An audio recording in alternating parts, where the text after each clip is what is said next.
Sejak ditemukannya pasien positif COVID-19 di Indonesia pada awal Maret 2020, bangsa Indonesia beserta pemerintah benar-benar berjuang untuk mengatasi efek pandemi ini.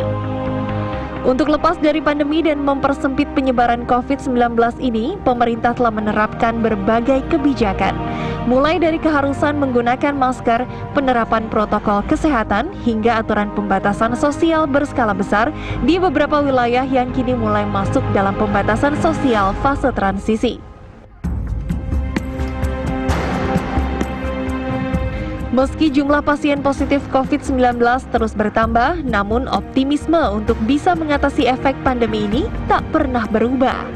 Kemajuan dalam mengatasi efek pandemi terus disampaikan pemerintah. Salah satunya ketika Presiden Joko Widodo memperlihatkan pencapaian pemerintah untuk mengatasi efek COVID-19 ini. Salah satunya dengan kemajuan produksi vaksin. Kita telah 3 bulan ini mengembangkan vaksin sendiri dari isolat yang dikembangkan dari COVID yang beredar di Indonesia.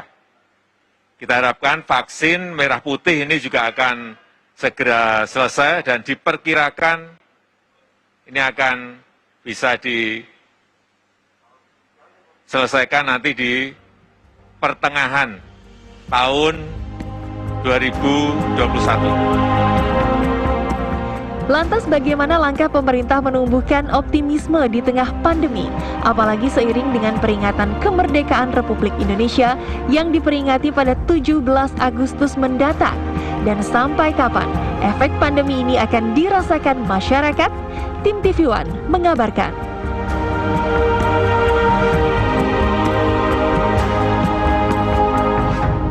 Itu dia pemirsa, bahwa virus corona memang telah mempengaruhi segala sendi kehidupan. Pemirsa, kita hidup di tengah keterbatasan, tapi bukan berarti pesimisme yang perlu kita lakukan di saat ini, tapi adalah optimisme. Tapi bagaimana kemudian kita tetap optimis bahwa semua berubah, cara hidup, cara berinteraksi, cara bersekolah, dan juga bekerja. Itu akan saya bahas malam hari ini. Sudah hadir narasumber saya, mulai dari Ibu Rasirita Niken Widyastuti, merupakan Sekjen Kominfo. Ibu Niken, selamat malam. Assalamualaikum. Selamat malam Mbak Caca, Waalaikumsalam. Waalaikumsalam. Dan kemudian sudah hadir juga Prof. Henry Subiakto, Guru Besar FISIP Unair. Selamat malam Prof. Selamat malam Mbak Caca. Ya, dan juga telah tersambung lewat sambungan Zoom Pak Bey Mahmudin, Kepala Biro Pers Media Informasi Sekretariat Presiden. Selamat malam Pak Bey. Selamat malam Mbak Caca, ya. Apa kabar? Sebelum saya ke Prof. Henry dan juga Ibu Niken, saya ke Pak Bey dulu. Pak Bey, ini sebentar lagi kita akan melaksanakan atau merayakan Hari Ulang Tahun Republik Indonesia yang ke-75. Kalau Pak Bey melihat dari konteks bangsa saat ini, kalau saya tema besarnya adalah tetap harus optimis. Tapi optimiskah bangsa Indonesia saat ini seperti apa, Pak Bey?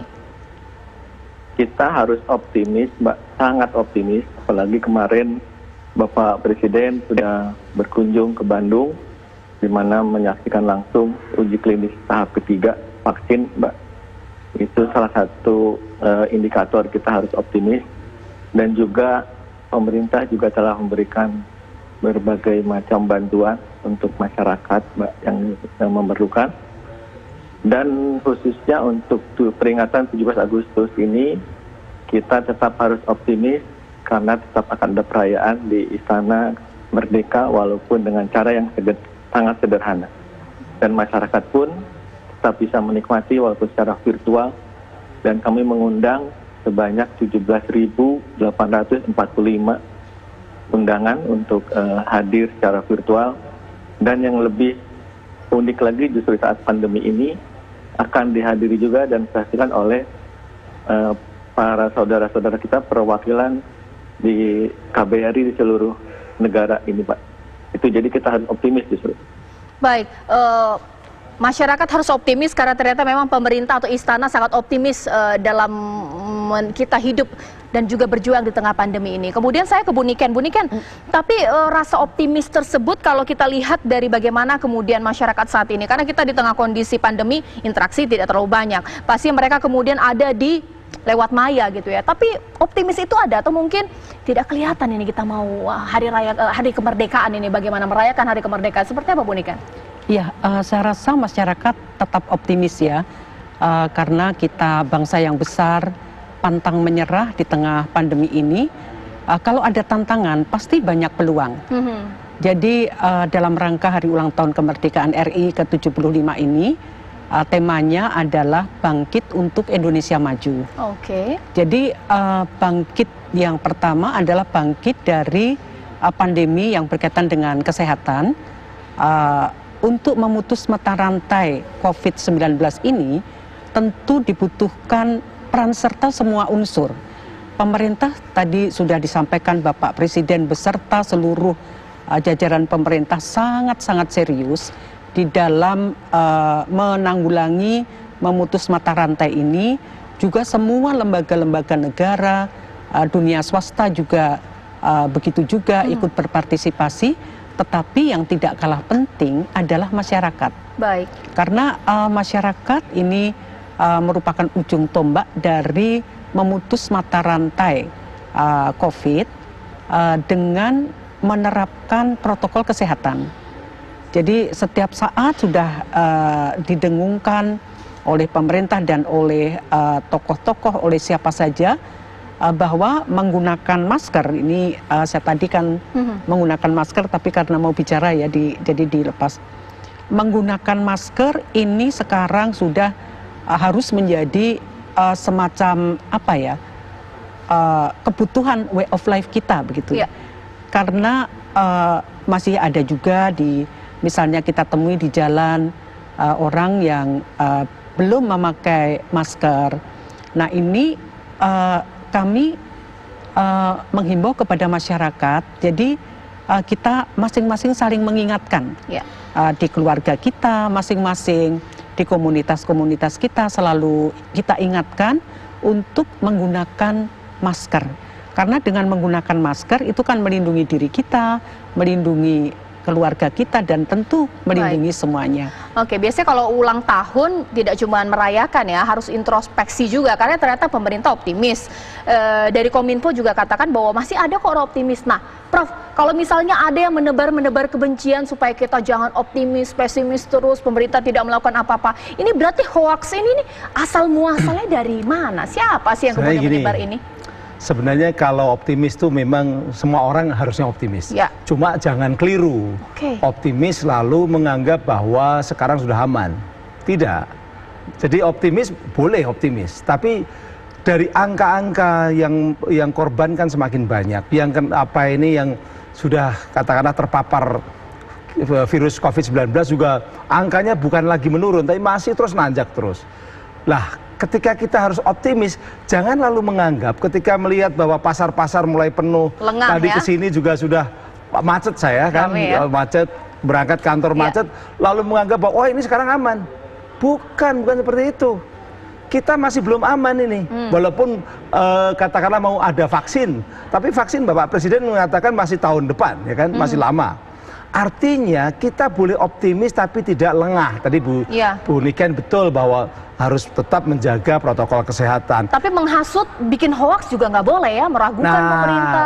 Selama ini kalau orang bikin hoax itu biasanya ya yang dianggap kuat itu kan teori konspirasi. Ya. Saya mau tanya, teori konspirasi mana yang dibenarkan oleh lembaga-lembaga ilmiah di dunia maupun di Indonesia? Misalnya kampus yang mengatakan ini teori konspirasinya, referensinya ini atau ahli ini, nggak ada. Mau kampus, mau para dokter, mau rumah sakit, mau WHO, tidak ada yang membenarkan konspirasi. Tetapi konspirasi itu secara logika kadangkala memang, bener ya. Tapi itu terjadi di berbagai negara dan ternyata memang hal seperti itu tidak menambah semakin baik. Nyatanya di Amerika saja yang banyak itu hoax seperti itu ya. Ada. Di Amerika saja udah ratusan ribu yang meninggal, yang kena sudah jutaan. Apakah ini konspirasi sampai mengorbankan jutaan orang?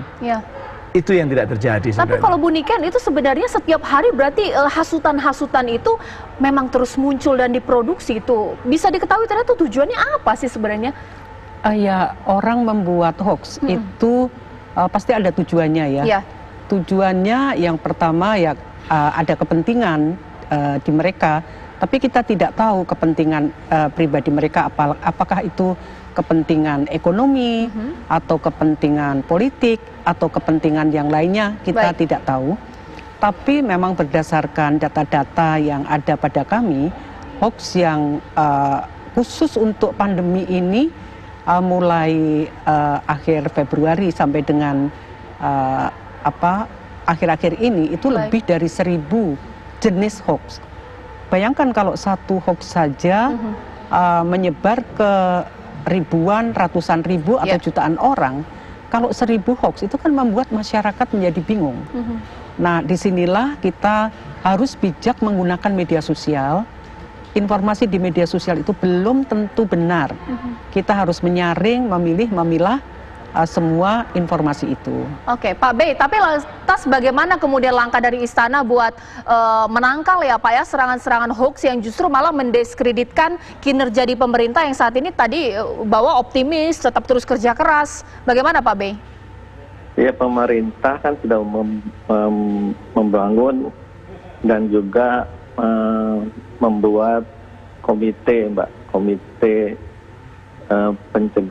penanganan COVID dan pemulihan ekonomi nasional. Juga telah banyak bantuan sosial yang telah diberikan kepada masyarakat. Nah, jadi dari situ bisa juga dilihat berapa banyak bantuan diberikan dan itu memang sudah benar dilakukan. Memang dalam suasana seperti ini, Mbak, kita harus optimis, tapi juga harus melakukan adaptasi kebiasaan baru. Betul tadi bahwa kita optimis tapi juga jangan lengah. Dan memang inilah suasana yang kita hadapi saat ini. Kita harus adaptasi kebiasaan baru. Nah, jadi apapun yang kita lakukan adalah untuk penanganan COVID, juga ekonomi nasional ini bisa dibuktikan juga di masyarakat ini, Mbak.